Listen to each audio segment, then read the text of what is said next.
before we start, we are Bukharin after all. We have to just, since we are hopefully getting sponsored by Bartanura down the line. Shout out, Morty. So, shout out Bartanura, Morty Herzog. Thank you so much for everything you've done for me. Nice. Keep doing. Are you sure we aren't already sponsored by it? We're not sponsored by Bartanura, but I do want to have Bartanura in everything I do because I do owe a huge debt of gratitude to them. So therefore, we have 4 options for you. Right. This is the classic Bartanura. As you know, the blue bottle. Now it comes in a can as well. Yes, you can. Yes, you can. This is rosé, my favorite. It comes in that bottle right there. And just recently we added lychee and peachy. So you have options. Wow. I'm trying to enlighten the moment. I'm trying to make you guys feel like you're home. Hi, lychee me up, though. I lighten it up. This is for you, lychee. I'll take a peachy. You'll take a peachy, and I'm gonna do rosé. Joseph, what do you like? All right. Shout out to the tech. Thank you, Joseph. What can we give you, Joseph? I'll do lychee. You got it here. It's a good choice, actually. It's not bad. Where do we put this for product positioning purposes? Yeah, this is for you. That's your glass right there. Let me get it right for the camera. It's all love. I just want to know, why the reason why you guys are here. This is like Becoming Shmuel podcast. Nice. And you guys are my first guests. And the reason why you guys are first guests is not because you guys are attorneys. Couldn't care less about that. The reason why you guys are here first is because you guys helped me to find the inner me inside me. And that is Shmuel, the little pekala Shmuel inside me. That means like the little pintala yid, like a little spark of yid in me. You lost them at small. The skinnier Sam. So this is going back exactly 1 year ago. Exactly 1 year. It's a date? December 26th of 2022. Oh, wow, almost. Just to recall your memory, is we're in the office day after Christmas. Everybody's just off. And Roman's like, hey, my brother-in-law opened a new pizza shop called Posh Pizza. That sounds just like Roman. I want to invite you guys for lunch. I'm like, free food? Is like, yeah. I'm like, hell yeah, I'm down for free food anytime. Like 7 meals a day if it's free.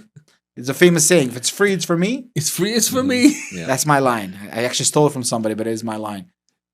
So Roman takes out to lunch, and I'm like, it's free food, so I'm going to eat. Especially I was like slightly obese, BMI of 46.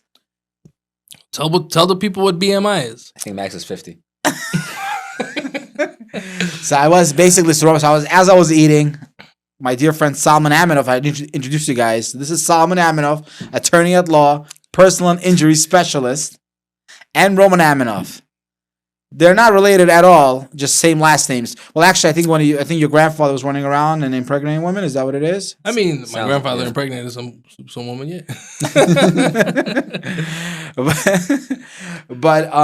So we go out to Posh Pizza. We order a bunch of things, and I was really enjoying my meal. And Solomon is like, "How long are you gonna be fat for?" No, Sam. The way you tell a story sometimes, stop playing yourself. Tell me.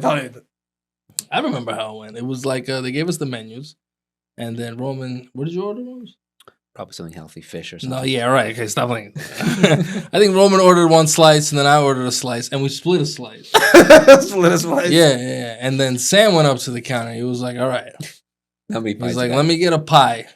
And I was like, "What the hell?" So then he goes, "Let me get a pie. Let me get French fries. Let me get Mozzarella sticks. French onion soup. They keep going, Sam. Keep going. It was really good. I believe it. But it was mini pies. It wasn't like a real 18-inch pie. It was like a 12-inch pie. It's not a big deal. I can have a few of those. So you can have a few of them. Exactly. It wasn't like a big deal. It's not like I had a whole pie. So I wouldn't do it in front of you. And then you were eating it all in front of us. I know, but So Sam polished it off and he felt accomplished. Sal was a little hungry. And then we got into some motivational money putting situations where Sam was like, if you put some money down, I'll be able to lose some weight. When are you going to lose? I said I can lose weight. What I said was I can lose weight anytime I want. That's where it is. And then we made a bet. You bet $5,000 that I can't lose 40 pounds in 3 months. Slow down, Sam. We didn't off the rip go with $5,000. I think it it was. built up from there. No, I think it was off the rip. I think it started with Roman. Roman was first to put No, down. Roman is not a bettor. Right. I Was follow it me? I follow. Roman is Was not a that a bad gambler. influence? Roman is not a gambler. My money follows other people's money. Yeah, Yeah, right. yeah. Roman is not a gambler. Roman is the most calculated, the most precise. Like if you were a tailor, it would take you 12 years to make a suit because you have to measure. Suit. It'd be a nice suit. It'll be a nice suit. Yeah, you probably wouldn't want the suit after I was done with it, but it'd be a nice suit. It would be. We have to measure it. It'll be measuring the material for hours. So Sal said 40 pounds, and I'm Right. like, nah, I got to be more conservative than that. 3 months, So right? once I had him in for 40, I'm like 50. So I upped the ante a little bit, so I gave myself a little bit of a cushion. Cushion. But in my head, I knew I was gonna win, even though I lost only 37 pounds. I lost the bet, which is fine. But I got my health back. I was able to build myself internally. 2023 for me is coming to an end now. How much weight did you lose? I lost the bet. Well, hold on. How much weight did you lose? You said 30, I lost 37 pounds. 37? Yeah, You weren't 3 pounds off. I was. You were 15 pounds off. Are you crazy? Stop playing yourself. You went from 228 No, 238 to 38. to 202. What do you mean? I know what I did. On the day of the bet, where the bet ended, on the expiration date? 202, Like you were off by like 32 I pounds. have pictures. I have videos. I'm on a scale, We'll bro. pull them up later. I mean, I know what I did because this is my life. I know every single step of my life. Sam, I'm not I you. remember winning that bet, Sam. I remember it was. I understand, but the bottom line is, look. The bottom line is for me, the way I look. Well, let's step back for a second. We kind of canceled the bet because Well- I pulled out because I'm like, you know what? I saw Sam determined, bro. This guy was dropping pounds like. That's not why you pulled out. Well, that's why I pulled out. That's why you pulled out. For two things. Number one, I really thought I was going to lose the bet because the guy was a maniac. Within 2 weeks, he was already down like 5. No, yeah. So what happened was after the bet, once we made that bet, in my head, I was praying to lose weight for a long time. I knew I was gonna win that bet. I was visualizing, I was manifesting it for a while. I felt that was my push that's gonna take me over the limit. And I knew I can do it. And in my heart, I was like, they don't know what's in my head. I'm like, I'm excited for this. I was like, I'm gonna just chew the ear off. We just made a bet. 3,000 from him and 5,000 from him. That day I came home, I didn't eat anything else. I went to sleep hungry. Like that was lunch, like midday we ate lunch. I had water. You'll be all right, Sam. You had like No, that was the first time you felt hungry in a long time. yeah, sure. After 2 pies Since he was and about 2 years old, I think it was. after having a meal for 3, he felt like I could skip a meal tonight. Finally. No, so whatever. So the next day I went. I woke up. I signed up with Nate from Dream Body. Hey yo, shout out to Dream Body. It Thank works. you, Nate. It You works. put me on the right path. You are gonna be my guest on my show soon because I really have a huge debt of gratitude to Nate because he actually reprogrammed my mind how to eat properly. Like I've been to a lot of different dietitians and a lot of trainers. Like Nate actually like taught me, and he gave me the best plan I ever been on. Was it more portion control or types of No, food? he actually gave me what I needed. What he did was he listened to what I like my strength and my weaknesses.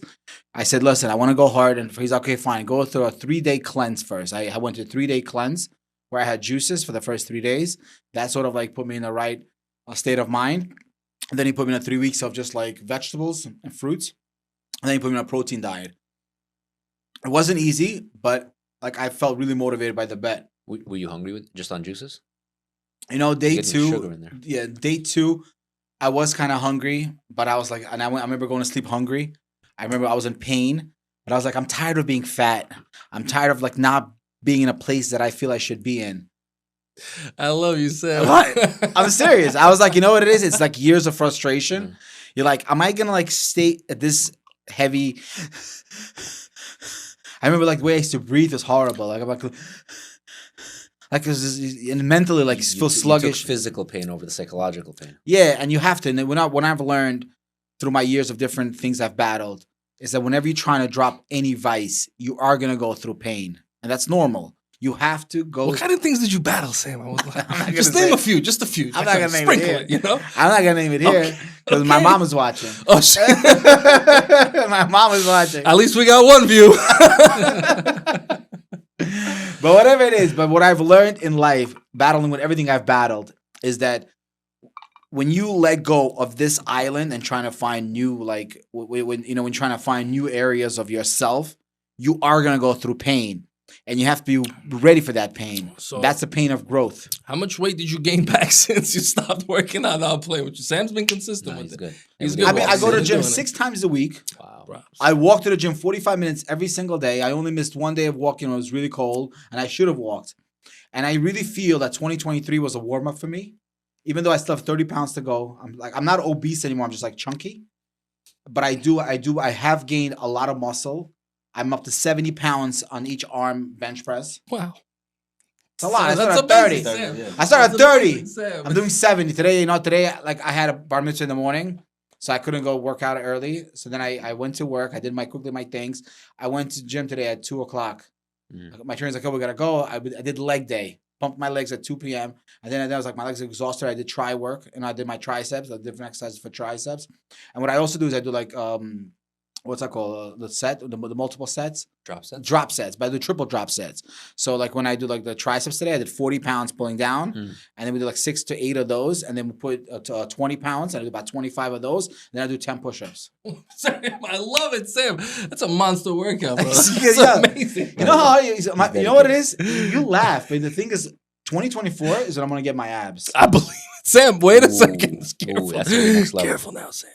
Yeah, abs, you got to be about 60 pounds lighter. Can't be No, drinking. I have to. Can't be drinking no Barcelona, you know, at the podcast. About 50 It's fine. pounds. 50 pounds. No, I have to lose it. No, I have to. I think I am big boned, and How much do you weigh right now? 201. Wow, that's impressive, actually. Yeah, That's a 201. lot. But I also put a lot of When muscle we on. first started the bet, how much were you? 238.8, but I was fat. Now I'm muscular. I'm built. Like my body looks like a fat goddess. No, that's pretty impressive. 38 pounds, though. 36 Yeah, but pounds, not about that. I've been that's consistent crazy. for a year. I don't care. You know what it is? I don't care how much weight I've lost. The fact that I care is that I get up every single morning, no matter what mood I'm in. I get up. I put on my sneakers. I put on my sweatpants, and I walk to the gym 40 minutes. 6 days a week. You know what that is? It's every day except for Saturday. Every single, and he walks there and he walks back. No, I don't walk Rose, back. you do I the get a ride same. back. Nah, 4 or 5 days, but this is No, but number one. he's Six. but he's Number but he's two, I drive there, even though I'm 3 blocks away. I drive there. The guy walks.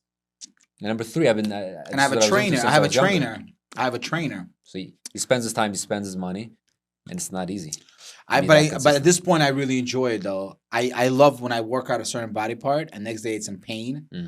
Like I really, really, truly enjoy it. I like being in pain. I love you, Sam. This guy's laughing at. I love you, Sam. I'm serious. Why is that? You know what it is? You know what like the biggest motivator for me is? Money. People laugh at me. No, I don't care about money. I never cared about money. My money was never my drive to get money. My main drive was always creativity. I never wanted just to go and make money. I could have chosen other careers. I could have went and sold diamonds. We went working on 47th Street. It's just that simple. No, it would have been fun. You can make a lot more money doing diamonds than what I'm doing. But if you, I mean, you're not doing so bad in life either. You know, I'm not doing bad. I'm blessed. But I'm saying, I want. For me, it's all about the creative work. I always wanted to be known for my creativity. As opposed to just having money. You've seen too many people who are not people you look up to who are making money, and you're like, that's not impressive. Not impressive. But it takes Making a money or truly stealing special money? right. Making, you can say it. You can be open here. Like what? We can't say that. It's not nice. The bottom line We're is gonna get shot. Bottom line is a person who has money isn't indicative of the person's abilities or uniqueness. It's he mastered one specific move, and whether legal or not, he's perfecting that move. But a person who's creative is really outside the box. It's creativity you can't teach. You can't. You gotta basically born with it, and you gotta just Develop it. You gotta work on it. Listen, like I'll tell you the truth. Like when I met you, 2011, right? I could have been sitting. I was sitting pretty in my office, but I felt like there was more to life than just sitting in an office. Yes, I built a successful company with $3,000, and I felt like okay, great. But I was like, if I'm gonna be sitting in this office, I'm not gonna truly flourish into what I'm able to become. So you moved next door, and you had a whole Kompot sign, if you remember. Yes. Do we want to go into that, or is that No, definitely. I tell you what it is. If What? the journey of Shmuel Kompot? no, It's spelled Kompot. so I'll explain to you what I want to do. As I was running Tree of Life, I'm like, I knew that the business that I was in a business of debt settlement. Eventually, the way it worked is I would close clients and I would get paid 6 months later in a client. Okay. So I saw like the amount of clients I was closing towards like 2011, 12 wasn't as heavy as in 2009, 10, 11 should start slowing down. I'm like, okay, I have a good year and a half left of this heavy, flow of clientele because people already more or less like figuring things out. Right. I felt that if I'm gonna be stuck since I wasn't hungry for respect, I never cared. I remember even when I was like, my ex-partner was driving an S550 and I had a Toyota Camry beat up. I was sitting in the office, my cousin Dave was like, you guys are partners. He's driving an S550 and you have a beat up Toyota Camry. I'm like, yeah, but he drives. I never really truly cared about. Wait, but what do you mean? But he drives? No, I said, but the car worked. Oh, it was a brand new. I'm saying it was a Toyota Camry that my wife beat up. But it works. It was a good. It was like a year-old car, 2-year car. Right? It was a 2-year-old car. I did not. I'm not a big show. I don't care. I'm not a show-off guy. Like I rather show off with the things I'm able to create. Can I just hypothesize as an amateur psychologist? Please. Could it be that your background in an Ashkenazi yeshiva, in which they don't value the flashy things, they could be multimillionaires and driving a Odyssey, and for them that's not the flex to show. Oh, look at me, I have an S-Class, and so you valued more the products of the mind because you came from the Ashkenaz world. That's what they value. I think this is because I think every person is different. I mean I have Ashkenaz friends who are very blingy too, who are like very they like fancy things. There's a famous joke when a Bukharian guy has $18,000 in the bank, he wears a $16,000 Rolex. That's a famous joke. Ashkenaz guy has $7.8 million in the bank secured. He has a 401k that's in a million. And he has real estate all over the world, and he has money coming in, and he's 76 years old. Only then he buys a Rolex. That's funny. I never thought of this. It's the truth. If you see an Ashkenaz guy wearing a Rolex, the cheapest Rolex they make, the cheapest ones, the lowest class ones. I don't know them. It's what? Okay. Right. He'll eventually when he's really ready he's wearing dentures and he puts on a Rolex. That's the truth. That's what it is. But that says what they value. It's not the flashy things. It's the things of the mind. mind. But if you look I'm pro that. But if you look at it, right, the Bukharian kid who bought his Rolex, the Rolex went in value. I mean, more or less, he gets to enjoy a beautiful watch. He feels good internally. He gets some hustle. But some people I know people have. Even when I was young, I was 26, 25, right before I started Tree of Life. I was involved in a business where my ex-partner and I were both broke. We were going through financial struggle. He gets himself a 740 BMW. What was at that time was $800 a month, which is now it's a steal, but then it was $800 a month. And I was like, you're broke. He's like, yeah, but it's a nice car. I'm like, how you paying? You're broke. I know you're broke because I'm broke too. We're broke together. I remember growing up in the neighborhood, and Bukharian kids would drive really high end cars, being a barber. Yep. The guy's making, let's say, $1,000 a week cutting hair, but he's driving a $1,700 a month car. I mean, it does something. You know what it is? To answer your question, I think since I was born into a very successful family, and my first 10 years of my life were in Russia, Kizlyarda. Shout out to Kizlyarda, the best place in the world. I guarantee you can't spell that. KZYL or KZIL. I spell it as KZIL, but on internet it spells KZYL. I don't know why they did it. Or that. Okay. So I grew up into a very successful. My father was extremely rich. So I grew up with money my whole life. Nice. So money did not I didn't need to prove anything. Whatever I had to prove was internally. I had to prove to myself what I'm able to accomplish. That's why I never really truly needed the fancy cars or the fancy watches. Some people do that. People need that. So you left the office. So to backtrack, I came in. I was looking for a desk. If we can just give some background to that story. I came up. What year was this? 2011. 11. You started off. It was just you. It was. I just. Roman just graduated from law school. Just graduated. Just graduated. Just got married. Broke. Didn't have a job. Yep. Thank you. You know, broke. I'm saying. I mean, never broke. You don't know the word broke. My dad's apartment. It's a good to have a dad in his apartment. Shit. And essentially, I was looking for a job, and it's not really a vibe to sit at home look for a job while your wife's there, and it's just I said, let me get a desk, let me sort of have my official workspace, and I can get resumes out and make phone calls. And so I reached out through a friend to Shmuel, who I always looked up to. Shmuel back in the day, used to go to Baker Real. Oh, you knew him before you got a spot here. I knew of him. You're scared of me. I was terrified of me. You're an intimidating person. He's just terrified of me. Terrified. He'd be the guy in the middle of shul, if I may say, who would basically just out of nowhere just get up and start arguing with the rabbi, and we all respected the rabbi, and he was also respected the rabbi, but he was more assertive, and he was able to challenge him in ways that nobody else could. And so I was like, okay, this is Shmuel, and he had this fancy Tree of Life, and I said, wow, okay, there's an office available, and there's a desk available. I said, let me get a desk. It was $250 back then. Remember that $250? I remember. Wow. Yeah.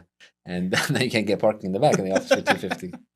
But Shmuel was like, "What do you need a desk for? I'll get you an office." I said, "No, I don't need a small office available." I said, "I don't need an office. I don't want to pay for an office." He says, "No, it's fine."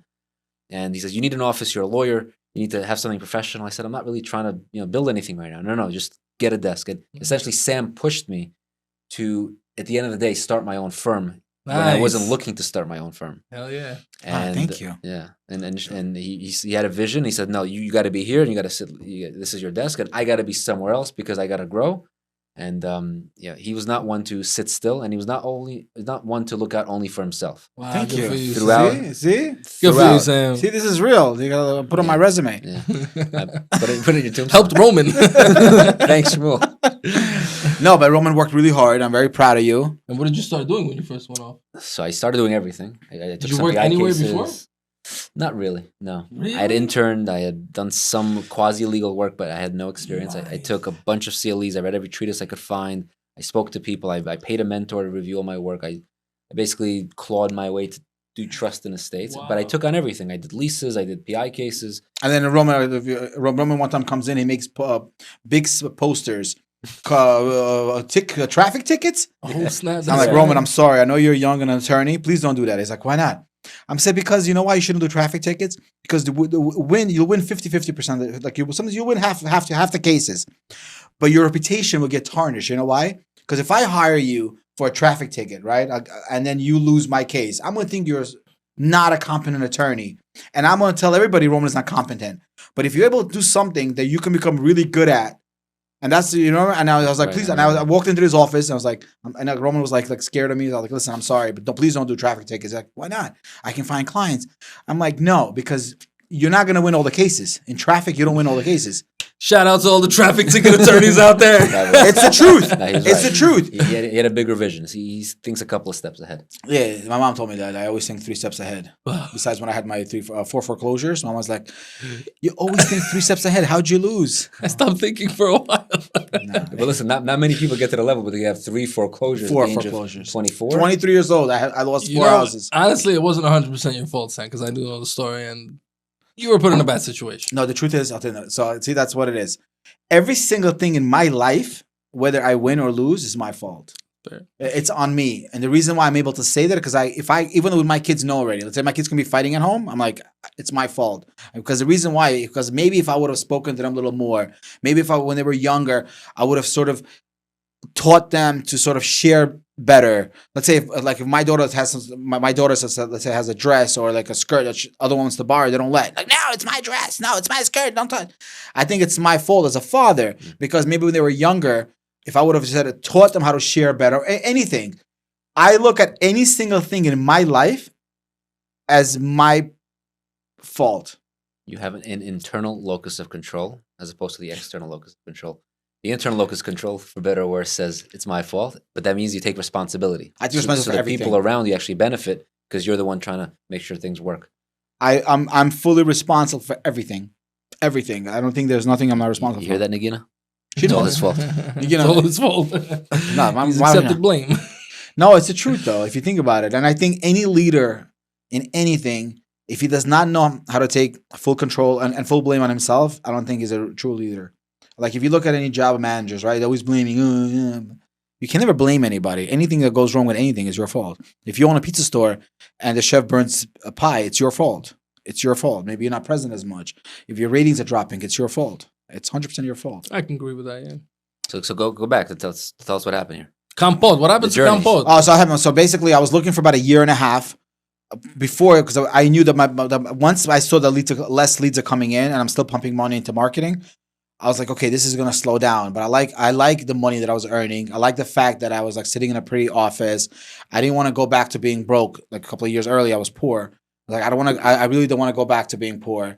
And I was like looking for a lot of opportunities, a lot. I researched maybe 30, 40 different ideas that I want to do.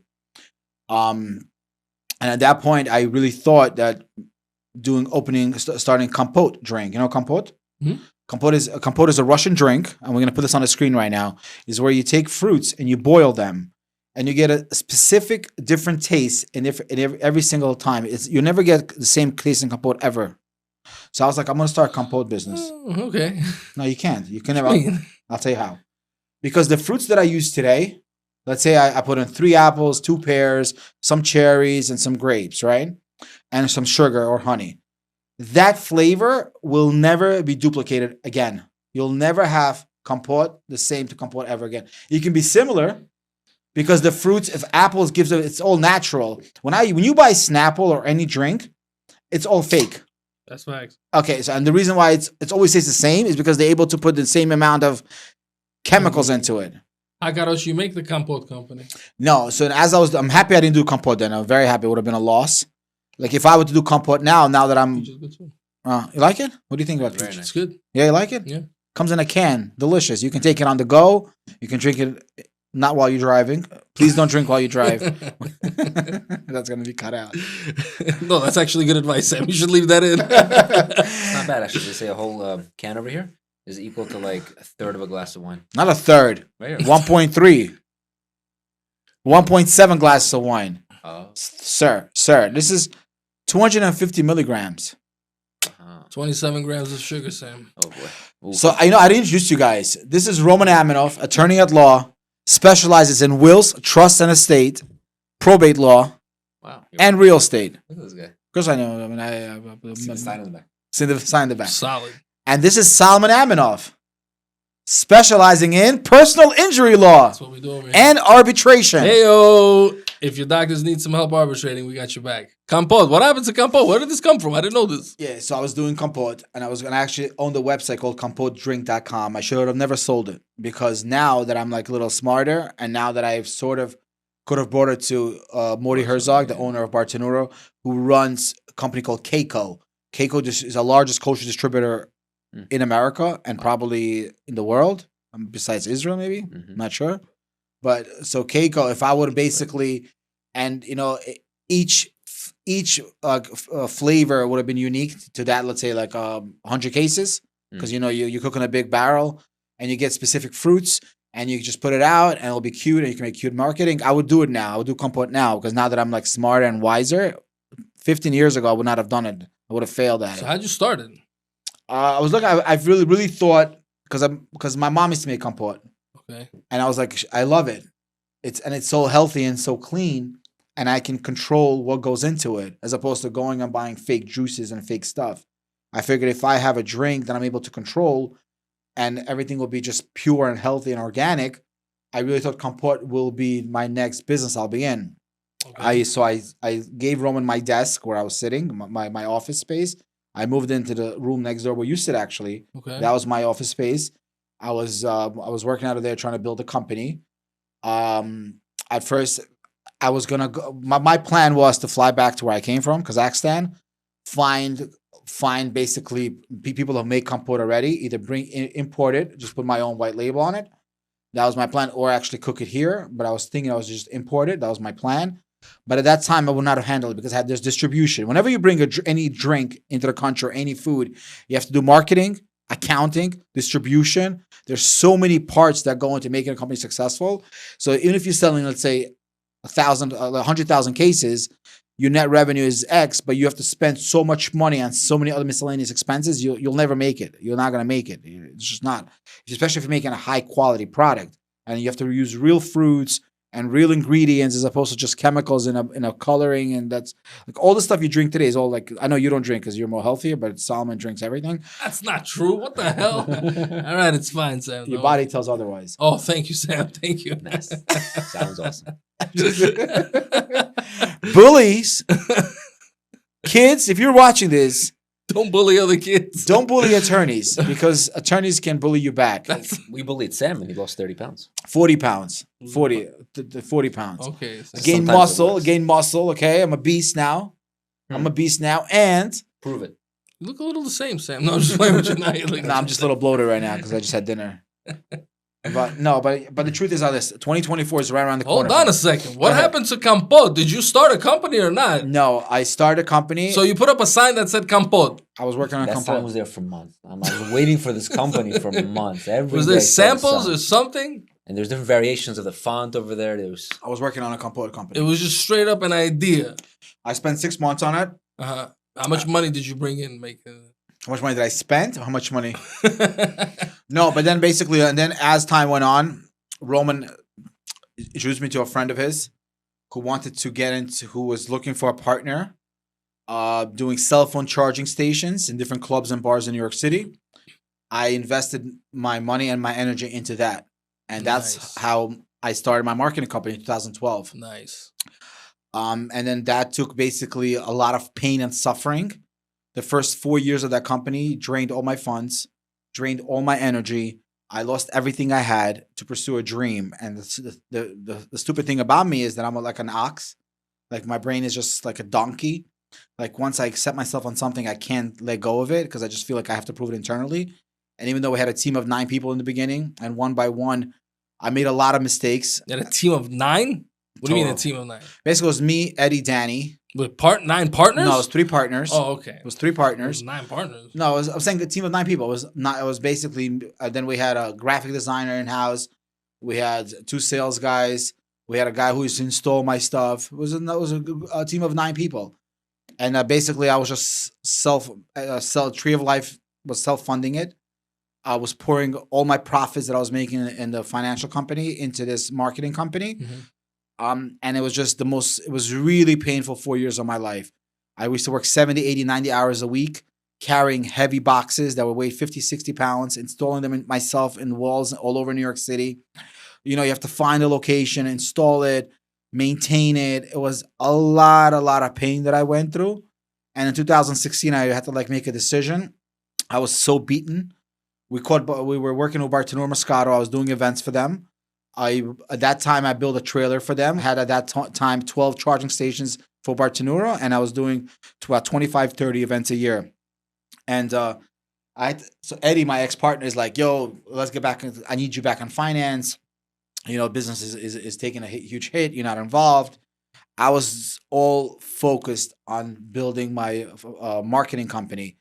At that point, I was like, you know what? I don't want to do finance anymore. I don't want to hear people's problems. I really don't want to be doing finance. This is not what I want to do.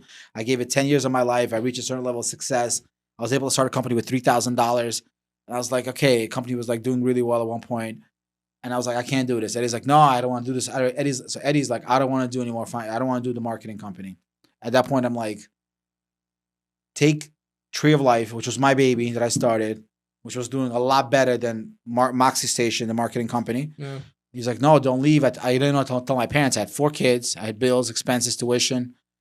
You know, and I told my parents that I'm leaving Tree of Life. And my mom was like, no, please don't do it. My mom was like, you stupid, what are you doing? My mom was yelling at me, please don't do it.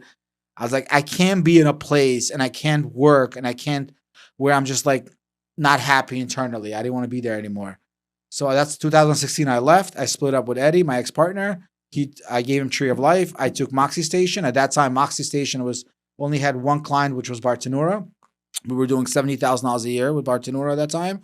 I was like, $70,000 after taxes and expenses. That you know, I can live with that for now. That can be a base for me. I built an office in back of my little apartment that I bought at that time because after I lost everything. I was poor as poor can be. I was broke. I was mentally broken, which was I think was the best thing that happened to me because I actually was able to restart my life, and I knew I'd climb out. I knew it because I knew I'm a donkey and I'm just an ox. I knew I'd climb out. Married with 4 kids at the time. Correct. Nice. Correct. And it was really, really hard. It was a really hard period. But that's when, at that moment, is when I started my wife's business because I wasn't making enough money, completely. You know, when you go from making a certain amount of money and then you're making 90% less, and it's just you're mentally beaten. But I knew deep down inside I was gonna climb back up. But it's just do I have to go through the steps again? Do I have to go through it's the pain that I have to go through? It's painful. It's do you imagine if God forbid you gain right now 80 pounds, right, or 100 pounds.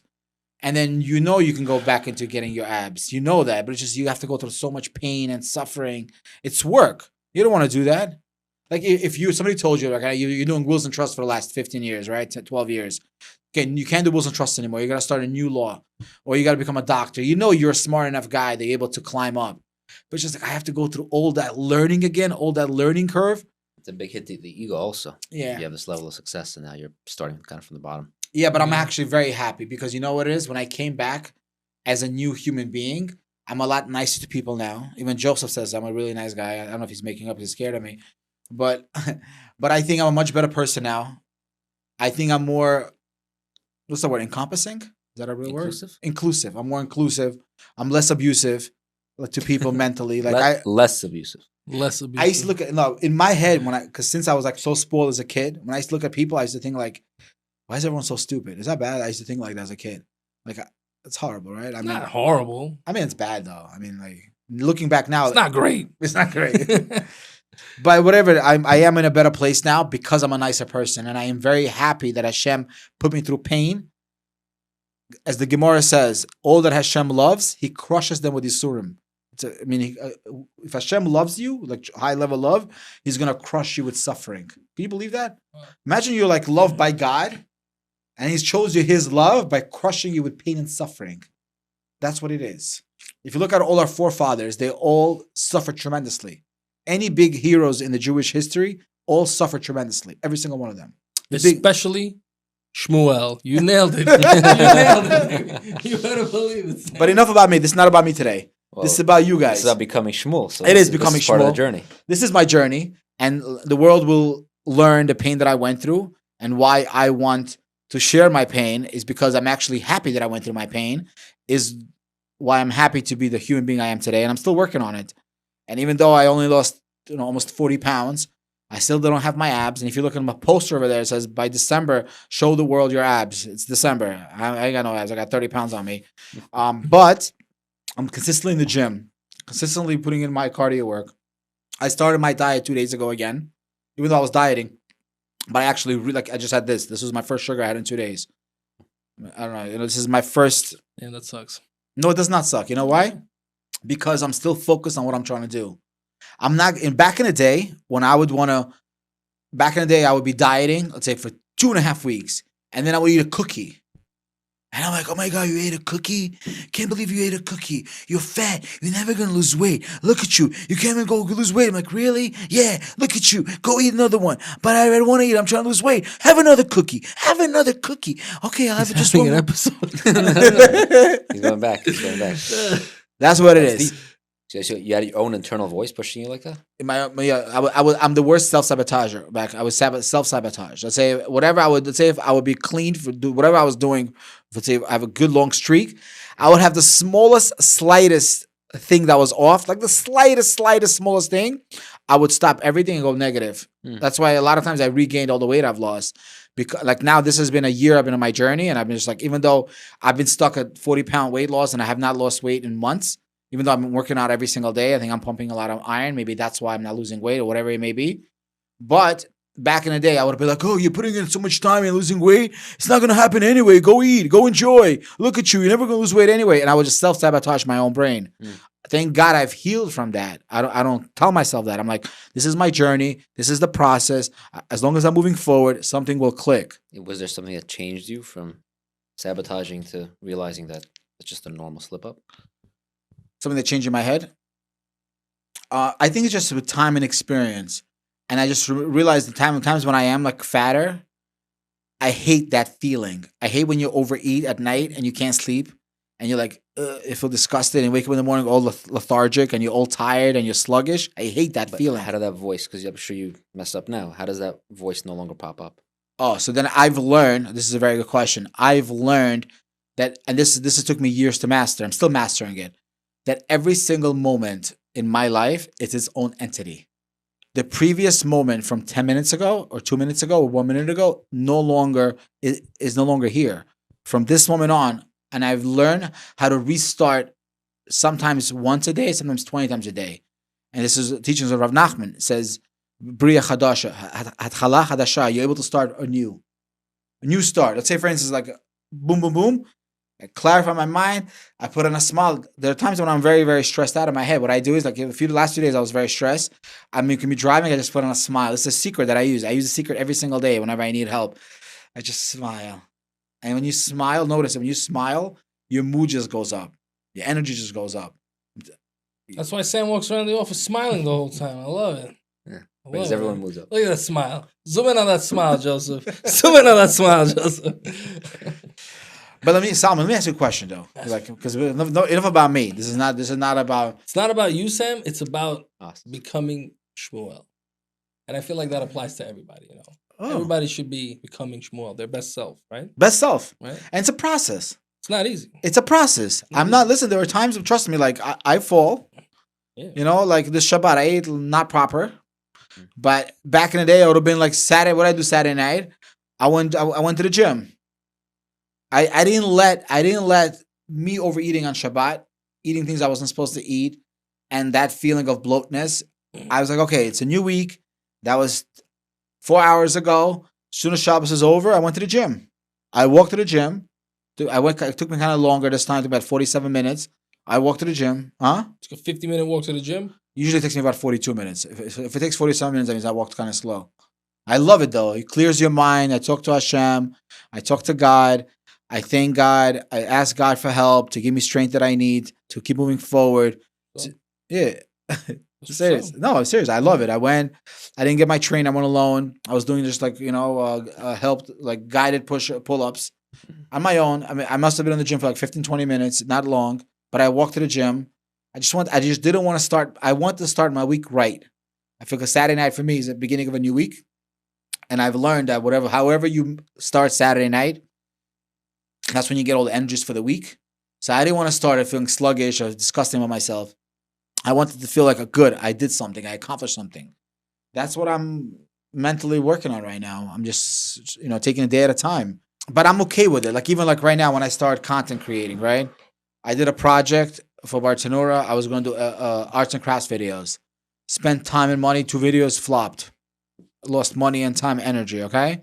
I shot 2 podcasts, flopped.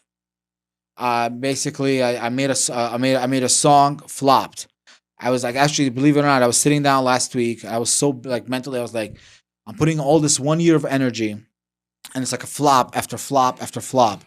Wait, you made a song and you were surprised that it flopped? You sing? Sam's a battle rapper, bro. You wanna Be hear? careful. Can we hear it? Sam's a battle I rapper. mean, I heard him sing Shalom Aleichem once. Yo, careful now. Can't forget to bring home a bit of Bartanura. My wife will get mad if I don't pour and give it to her. Moscato in a bottle makes everything right. You know what they say. Happy wife, happy life. Heyo. Bartanura. You'll take a sip and say, I like that. Bartanura. For when you want a nightcap. Bartanura. An intoxicating potion. Be sure to find the wine that's as blue as the ocean. ChatGPT. No ChatGPT. This is Joseph. Heyo. Joseph. Shout out to the tech. This is the tech. It's more than a tech. Joseph is my right-hand man. Right. Right and left, because I only got Joseph. I only got Joseph. I only got Joseph. I want to ask questions about law. Why? I'll tell you what. I have a question for you. Like, I have a question for you. You prep ChatGPT. I'm hosting a podcast. Nah, like a I don't question. know anything about law. What do I tell these Like people? a question for you. What's a good age to get a will? It's a great question. Okay, so like Great this, question. we'll lean into that. Okay, we'll go with that. That's a good question, right? That's a good question. And another Honestly, question. Will's questions are cool questions. I have a question for you also. The Because a lot person of gets the people car don't accident. know. What's the first thing they should do? Call the cops. What's one thing you Call should the never cops. Yeah. Exactly. Don't you want to know? What's one thing you should never do or say? One sec. Hold on. One second. Sorry, Hold on. sorry, It's my bad. You know, I want to hear a funny story. This is a crazy story. My brother is 18 years old. I'm 14 years old. My brother gets his car. First day he gets his license. He still reminds me of the story, okay? Exactly where you lived on your old block on 64th Road over there. Exactly that. So we go pick up my aunt's. My brother just got his car. It was a Buick LeSabre 958 9ZL license plate. I still remember it. Oh, yeah, 958 9ZL. I still remember like yesterday. It's my first time I got in a car accident. So basically, my brother's driving. He pushes the wrong pedal. Okay, he's 18 years old, trying to be cool. He's got his car. I'm sitting in the front, 14 years old kid. Boom. Hits this lady's car. Okay, From the back? in the back. My guy. This. What do I do? What do I do? The lady, he pushes the wrong thing, and I'm watching him. He pushes the wrong. Okay, bad.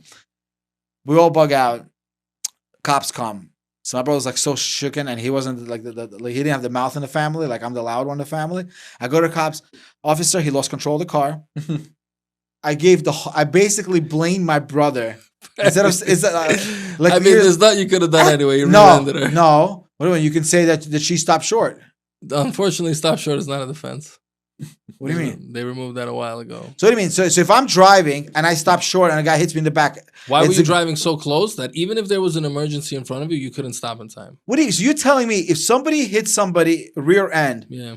For no matter what happens, the guy stops. You telling me it's Not necessarily no matter what happens. Like, for example, if let's say you got a car who has a dash cam and you can clearly see somebody cut him off and press the brakes intentionally, yeah, maybe we have a problem. But otherwise, you rear-ended somebody, yeah, it's your fault. You should have kept your distance. You should have stayed focused enough and kept your distance. Wow. Did you know that? I didn't know that. You rear-ended somebody. What were you thinking? So whatever. So he rendered her, and I basically hit him on the whole blame. The bottom line is don't drive a Shmuel. His brother. His brother. No, he's gonna throw you under the bus. Officer, it was all his fault. No, but I didn't say it like that. I just And said he wasn't wearing a seatbelt. Nah, but I'm honest though. That's true. He's very honest. I'm very honest. Whether something is good or not good, It's a crazy situation to have been in. How old were you? I was 14. 14. I remember How old was your brother? 18. And then did the woman that you guys hit, did she ever do anything against your brother's insurance? If you're aware? She probably has an attorney by now, my friend. No, I don't know. I'm asking something else. I just want to. Did something Probably did, yeah. I don't remember. Did you get hurt in the accident? Honestly, like go to the doctor and stuff like that? No, I'm just asking if you got hurt. I'm not telling you to didn't go get to a hurt. No, doctor. I didn't get hurt. You didn't get hurt. If you would have gotten hurt, you would have been able to go after your brother's car insurance for also a BI claim and be like, yo, I got hurt in this accident. Even though it's his fault? Yeah, you're a passenger. It's not your fault. It's 100% not your fault. Do you go after both insurances? No, because she didn't do anything wrong either. If she was at a portion at fault in any way, then you can go after her insurance. She got rear-ended. The insurance that you could have went after at 14 years old was your brother's insurance. If you got injured, you'd have treated, settled the case, and then that money would have been deposited into a parent trust account with your parents' name and your name. And when you're 18 years old, you could have had access to that money, depending on if the case would have settled. Wow. Yeah. You want to hear a crazy story? When I came to America when I was 10 years old, I was walking to my aunt's house. When you're like ex-Russian, you can walk like usually American kids can't go outside till like 40. So I was like walking. I got hit by a car. I'm in America for 2 weeks, under 2 weeks in America. I get hit by a car by PS 175 on 64 in Yellowstone. I get hit by a car. I'm terrified. I think I'm gonna go to jail now because in Russia, one time I was riding a bike and this guy is riding a motorcycle. And he hits like some guy was in a cool like some guy. I was like maybe 7 years old. Hits my bike on a motorcycle and he starts yelling at me. You should go out of the road. I was like 7-year-old crying. He's yelling at me. Okay, but that's how Russia was. Like stay out of the road. You get hit, stay out of the road. So I'm thinking still the same Russian brain. I get hit by a car. I'm a 10-year-old boy. Just came to America. I fall to the ground. I'm terrified. I'm like I get up. I'm like should I run away? That's the first thought I had. Okay. And everybody just came around me like, are you okay? You okay? You okay? And I'm like, I don't speak English. I don't speak English. I don't speak English. And they're like, Malchik, we can help you. I was like, please. I was so scared. Like, call the cops. I'm like, no, please. I was so scared. I thought I'm going to go to jail, right? I let the guy, I said, no. Like, and I was like a little hurt. Not like majorly hurt. I was a little hurt. Like, that would have been a good case, right? I mean, like quarter depends million? on your, quarter million? Everybody wishful thinking. Not a quarter. Still walking. Yeah, right. No, like you're like $250,000 for that. No, $250,000, that's not how $5,000. That's it. No, you get like $50,000 at least. 50K. At least it's kind of hard what? to say. What do you mean? You hit a 10-year-old You ran kid? away. What's the damage? No. If I would have not run, if cops would have came. What are the damages? What do you mean? I got hurt. A bruise? What'd you get? A bruise. A bruise is not action. What do you mean? I should get like this Back in the $50,000. day, when did they have that threshold? So the You hit a 10-year-old kid. came- I'm just a 10-year-old person. I got rights. He's gonna want you to take his case real soon. I mean, we could still no. What's the statute of One second. limitations? You telling me I would not have made money? My whole No, life I've I'm been not thinking I saying you fooled wouldn't have myself. made money, but I am going to say that it comes down to your treatment, and depending on how your treatment unfolded, your case could be valid. Because some people, the value of a case evolves through time. Like somebody can get injured with soft tissue accidents, and then they have, let's say, an injection. Because nice, I set that up again, and then they have an injection for their pain. The case worth a little bit more versus if God forbid they need surgery in the future. No surgery. I fell to the ground. My arm hurt for a day. Not a case? I mean, no. In that, They hit me. In that short scenario, it's That not a dude case, hit no. me. Congratulations. He had a duty. He breached a duty. He was negligent. So he should pay me But for there my was no- suffering. there was Last no element, damages. How about What's the damages? 1 day of suffering? 1 day of suffering? Yeah. Okay. What do you want for even it? like that in one day? How much is one drop of vodka in a cup? Free? Drop 100 in here. That's what you're saying right now. You know what I'm saying? You want a free cup. You didn't do anything. But if So you think it wouldn't? You know what's funny too? Like that scenario that you gave with your brother getting into an accident. Well, after growing up, becoming a lawyer, learning personal injury, learning about the legal field, learning how the system works, I realized how many cases we had in our own life that we never pursued. I remember my brother cutting his finger off at a deli at one point. Damn, he was working there. He was working there, and now all these years later, I'm like, wow. And I remember settling a workers' comp case at another firm that I worked at, just like that. And I'm like, yo, look at that, I got paid some money. Like we could have made some, Wow. I didn't even think about these things. How many accidents we got into? We just were like, yo, just get out of here, like, yo, just forget about it. But fortunately, nobody ever got like really injured that bad. But Remember when I was 16 years old, my cousin Dr. Roman Aminov, dentist, we went to work for this Russian guy in construction. I was literally 16 years old. He wanted us to demolish the whole basement, and he gave me a chainsaw, like a huge saw, to cut big plywood that's off the ground into smaller pieces. Okay, he's like, what? He's like, do it like this.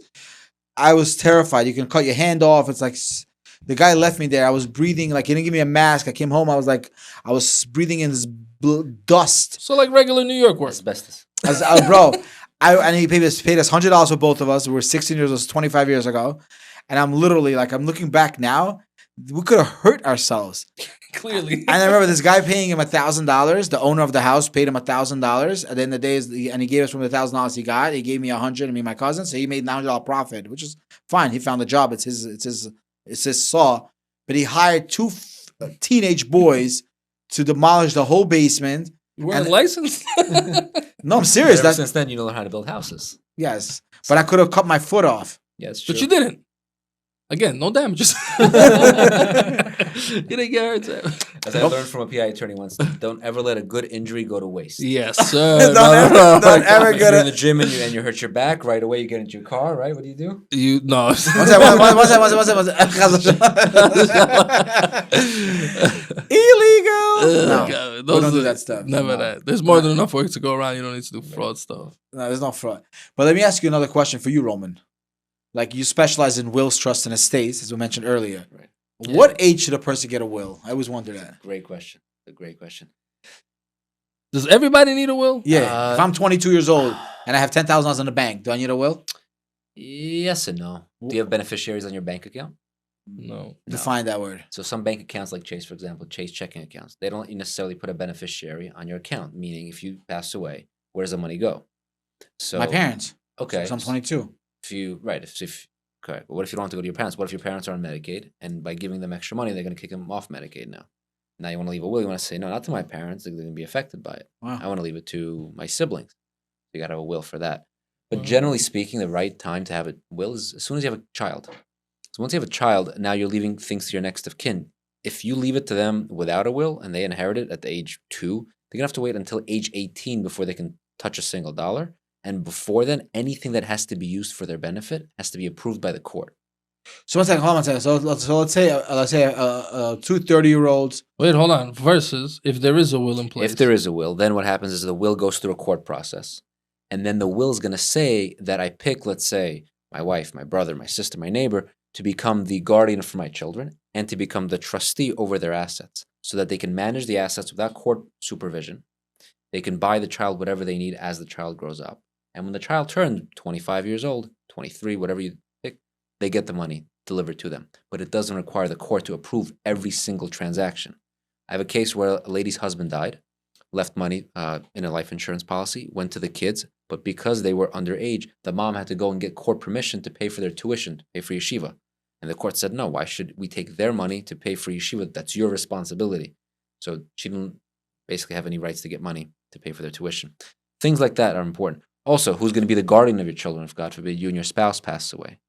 You got to select who that person is so that some person you didn't want to manage the child's affairs steps in. Well, why can't it just be my parents or my in-laws? So what if... So, So what if there is in no- case they're beefing. So what if there is Correct. no will in place? Then? correct. So if there's no will in place, And and let's say you have assets, a bank account, and 3 kids. are you married? Let's say you both passed away. It was a tragic So- airplane accident. So what happens is someone first has to become the guardian of the child. Mhm. You may not want that person to become. No, the but say guardian of the child. my parents or my in-laws. Okay. So as long as you're okay with the next of kin, and usually it's going to be right. It's going to be the grandparent. When you saying, but what if the grandparents fight? Like, so the Correct. grandparents, I want the kids. No, the other in-laws, they say they don't get along and they want to fight now. Who gets the kids? Correct. What happens in that case? So the Who will, wins? the will of the second parent who passed away would designate who the guardian will be. No, there's no will. Let's say. Oh, if there's almost Let's say, I see. let's say And they a both young died, couple, 30 years old, have 3 so- kids. Definitely. They God forbid they die in a car in a whatever in an airplane Right. accident, and So- the parents never got along. Now they're fighting who's gonna get the Correct. kids. So What happens in correct. that case? So the parents will make their petitions to the court. They'll make cross petitions, and the judge will actually rule based on what's in the best interest of the child. So Right. depending on, I guess, financial situation, proximity to the school, who the children select who that they want to be under the guardianship of, and the court will make a determination. Sometimes they may say neither of you because you're both nuts, and we'll pick maybe a sibling or whatever it is. But the court decides. Correct. The court decides anyway, but the court takes into consideration the parents' wishes, which is going to be documented in the will. Wow. So How much does a will cost? it depends. On average, On let's average, say- I would let's say say somebody a has- simple, normal will usually will cost $500. That's not bad. Not bad. $500 per person. So husband and wife will be usually $1,000. Why is there a double for a husband? Isn't it the same document? Just an extra. Yo, let him make some money. No, I'm asking Come a on, let question. him eat some though. bread. No, I'm bro. asking. Sit at Well, the same I wanna- table. I'm asking that for me. This is my audience. I don't need a will. I'm planning to live forever. Me too, I'm Sam. becoming Shmuel. Hold on a second. If Shmuel's tomorrow not they done. say we could take your brain and put it in a computer, Sam, you gonna do it? If you take my what? What Your brain and put it in a computer. does that And mean? you could live forever. Your conscious now is in the computer. Would you do it? No. Wow, Roman. There's a book written by Rabbi, the meditation rabbi from the 80s. He was Tversky? Aryeh Kaplan. Okay. Yeah. He wrote a book, I think it's called Encounters. Read it in 8th grade. But he talks about the exact same scenario. He's talking about as a hypothetical. He wrote Mhm. this in the 80s, but in the future, I'm sure that's going to be a possibility. So you're saying you take somebody's brain and you put it into a computer, so the brain is alive, Yeah, your but the body consciousness- is dead. Yeah, your consciousness. So I can is- still type, "Hey kids, I love you. I wish I can be there with you." Yeah, you can even be more Oh, I'm advanced. here for They the- made a robot that looks like Yeah, you. exactly. Your mind is there though. Would you want that? You're never dying at this point. Your No, I'm conscious- saying my conscious. Basically, it's just my brain seeing through fake robot exactly. eyes. Sure, that's the And scenario. I can hug him. Would through you metal. do it? Yeah, probably would. Really? Yeah. Now that you mention it like that, yeah, why You not? have nothing to lose. You're dead anyway. Exactly, that's true too. Now your conscious mind is there. But who cares? But yeah, he's No. right. I want to see my great grandkids and my great meaning forever. So I have a whole family full of robots. It'll be the real and the fakes. That'd be a good movie. Think about it. I hear it. Yeah. Think about it. Why Sci-fi. not? What do you have to lose? That's what he's saying. It right. What do you got to lose? You're dead anyway. I'm saying, who cares? Does a person like that need a will? Wheels for robots. Come to Roman Aminov. I'm a robot too. $500 a robot. AI is going to affect a lot of parts of our Are you, life. are you afraid of including that. AI? You really? Yeah. Taking over your law practice? I'm not afraid. I think we have about another 5-10 years before we're That's obsolete. short. Really? 5, so. 10 years? I Yeah, think he's so. right. You know why? Wheels Because are- now, ChatGPT, you can code it. Like remember we had apps 20 years Yeah. ago. You can actually Yeah, but you yeah. should do it. I highly suggest you do it because somebody else will do it. You just I know. Feed it the best documents. No, And sell everything to about attorneys. yeah, exactly. No, not even attorneys. Sell to regular people for $19.99. Oh, LegalZoom. Not LegalZoom. How I to know. do right? But I'm saying you feed it through ChatGPT, Right. and you can have extensions on it. Right. They already started doing this. Some companies started putting stuff out there. I was started, but you can still be a leader. That's if you really feel in 5-10 years your law practice will diminish. Mhm. But you know what it is? You know why people still come to you? Because I want an expert attorney. Maybe in 25, 30 years? It's because he's an Aminov, Sam. I mean, no, I'm serious. You Keep think, going, Sam. no, I'm thinking about it like this. He's biased. No, let me ask you a question. Would you want let's say there's documents like LegalZoom. They're popular, but people still go to attorneys. So right now, most LegalZoom documents that I see are Trash. are Fake. pretty bad. Pretty They're bad. bad. It's So like you- filing you- your own summons and complaint. Like you're It's horrible. Yeah. Yeah, you can't go 100%. But You can't change your own law. AI is a different ballgame. It's not templates and you just got to figure out how to fill it in.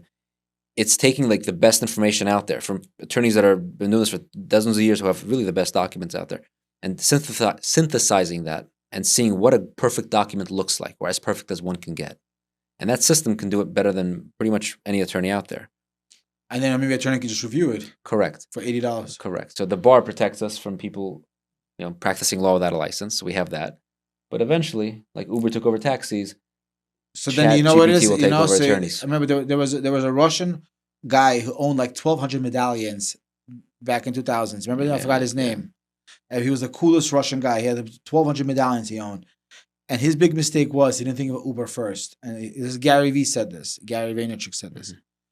If you really truly have this vision, and like I truly suggest, look into ChatGPT and just get somebody, feed him all the law stuff, and be the leader of that. And in 5-10 years, when it does become big, you're gonna have a huge following through your own, and people can actually, and then the benefit of doing it through you is instead of paying $500, they'll still input everything into the program you create. It will take you few months to create, but then you can review it for just $100. Right. Or Your practice will, and you'll get 100 more applications. And you'll hire somebody in your office who will just review those ChatGPT documents, and it's stamped. It's AI written, attorney reviewed, and that's your slogan, and that's your marketing thing. It's actually not bad. Yeah. And think about it. You'll spend some time. It'll keep you busy, and you're looking 5 years down the line. I like it. AI written, attorney reviewed. Rome, in $99. 5 years you're gonna retire. But I know It's not about that. So retire. It's exactly you retire. He was sitting on the beach with his feet up. Attorney reviews. You can review like quickly. It'll take you literally 7-8 minutes to scan through the document. You're gonna be on the beach with your feet up. yeah, man. Am I there with you? Not next week. Let's go. Come. Baby. You guys. Honestly, Roman will never retire. I'm willing to make bets. I'll be forced to retire one day. When your dentures are like already can't even hold on to your gums, and you're like your cane is already like. So like, He'll get a nice cane. What's wrong with you, no, he's bro? saying 5-10 years, basically. 5-10 No, Roman will retire when it is 172. Like Abraham. They say attorneys don't retire; they just kind of die at their desk. That's what they say. But you know, Romes, do you want to retire? You don't want to retire. I do want to retire. You do want to retire? retire. Yeah. Late, like I want to be able to take my wife around the world. I've never been outside of the United States. Queens. Queens. Yeah, I want to be able to go on vacation for 2-3 weeks on a safari with my kids and not have to worry about phone calls and emails. I was on the phone literally today about 7 hours just on the phone, and plus meetings. I didn't have time to eat lunch.